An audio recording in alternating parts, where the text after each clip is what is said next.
सबसे पहले केंद्रीय रक्षा मंत्री राजनाथ सिंह ने देश के सदन में आज कुछ बड़ी बातें कही हैं। संबित पात्रा, कुछ तस्वीरें भी आई हैं जो इस बात का इशारा करती हैं, तस्दीक करती हैं कि जो बात सदन में सरकार ने कही है उस पर अमल होना शुरू हो गया है। यह अमल पूरा होगा वहां तक जहां तक अप्रैल में हुआ करता था पिछले साल।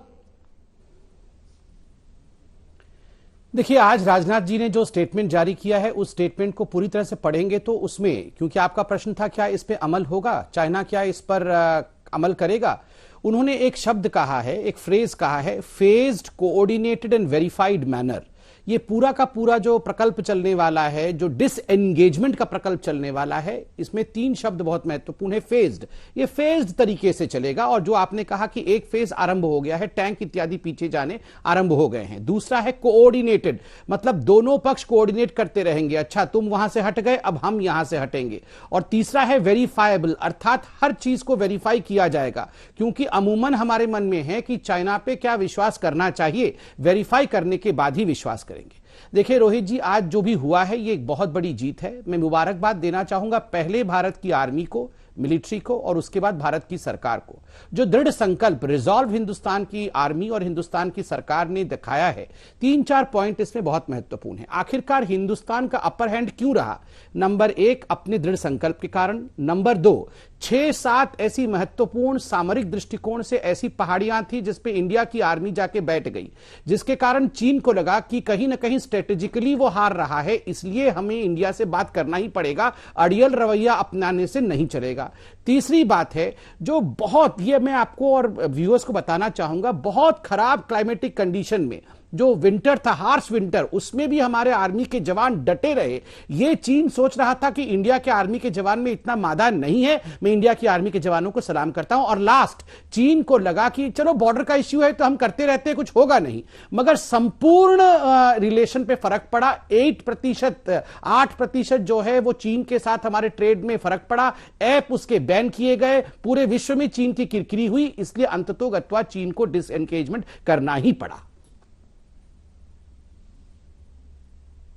संबित जी, मेरे 2 सवाल हैं। एक, क्या ये वापसी जो हो रही है ये ऐप बैन करने से हो रही है? दूसरा, क्या आज आप मान रहे हैं कि प्रधानमंत्री से जो आपने बयान दिलवाया वो गलत था, कि ना कोई घुसा हुआ ना कोई घुसाया है?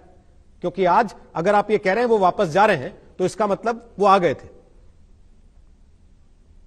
मैं दोनों का जवाब देता हूं। पहले प्रश्न का जवाब तो मैंने दिया था, मैंने 6 ऐसे बिंदु बताए थे जिसके कारण चीन को आखिरकार टेबल में आकर डिसएंगेज करने के लिए तैयार होना पड़ा। उनमें से एक था संपूर्ण रिलेशन पर फर्क पड़ना, अर्थात ऐप बैन हो, चाहे उनके कंस्ट्रक्शन कंपनीज की बैन हो, चाहे उनके मोबाइल कंपनीज पे बैन हो, और 8% का जो ट्रेड घटा है चीन के साथ, इंपोर्ट्स घटी हैं चीन के साथ, वो एक बिंदु था। मुख्य बिंदु हमारे मिलिट्री, हमारे आर्मी का जो रिजॉल्व था, और जो महत्वपूर्ण पहाड़ी थे, 6-7 ऐसे महत्वपूर्ण पहाड़ी थे जिनके चोटी पे चीन को शिकस्त देते हुए हिंदुस्तान की आर्मी बैठ गई, तो चीन को लगा ये सामरिक रूप से उसकी हार हो रही है। दूसरा प्रश्न, क्या प्रधानमंत्री जी ने कुछ गलत कहा था जब उन्होंने कहा था हमारे किसी भी एरिया में कोई ऑक्यूपेशन नहीं हुआ, 1 इंच जमीन नहीं गई? राजनाथ जी के पूरे बयान को पढ़िए, मैं बयान की प्रति भी लेके आया हूं हिंदी और अंग्रेजी में। जब आर्मी के विषय और सामरिक विषयों पर चर्चा होता है, एक एक शब्द महत्वपूर्ण होता है। इसमें कहीं भी राजनाथ जी ने नहीं कहा है ऑक्यूपेशन, उन्होंने कहा है फॉरवर्ड डिप्लॉयमेंट को हम डिसएंगेज करेंगे। कोई ऑक्यूपेशन नहीं हुआ। याद रखिए, एरिया ऑफ डिफरेंट परसेप्शन होता है। LAC के 2 किलोमीटर इस तरफ और 2 किलोमीटर उस तरफ ना हम बिल्डअप कर सकते हैं ना वो बिल्डअप कर सकते हैं। 80 और 90 के दशक में जो ट्रीटीज और एग्रीमेंट साइन हुए थे, इसमें स्पष्ट रूप से कहा गया है। तो उन्होंने डिप्लॉय किया, हमने भी डिप्लॉय किया, तो हमने कहा यह ट्रीटी का उल्लंघन है, आप डिसएंगेज करेंगे, आप जो एरिया ऑफ डिफरेंट परसेप्शन में आपने बनाया हुआ है उस जमीन को भी खाली करेंगे, जो स्ट्रक्चर वहां बनाया उसको पुनः आप तोड़ेंगे। इस्तेमाल किया जी, ऑक्यूपेशन, और आप अब खुद बात कर रहे हैं स्ट्रक्चर बनाने की, जो मैं पूछना चाह रहा था। इस्तेमाल नहीं हुआ है कि अगर ऑक्यूपेशन नहीं है, ऑक्यूपेंसी नहीं है, तो वो स्ट्रक्चर कैसे बने?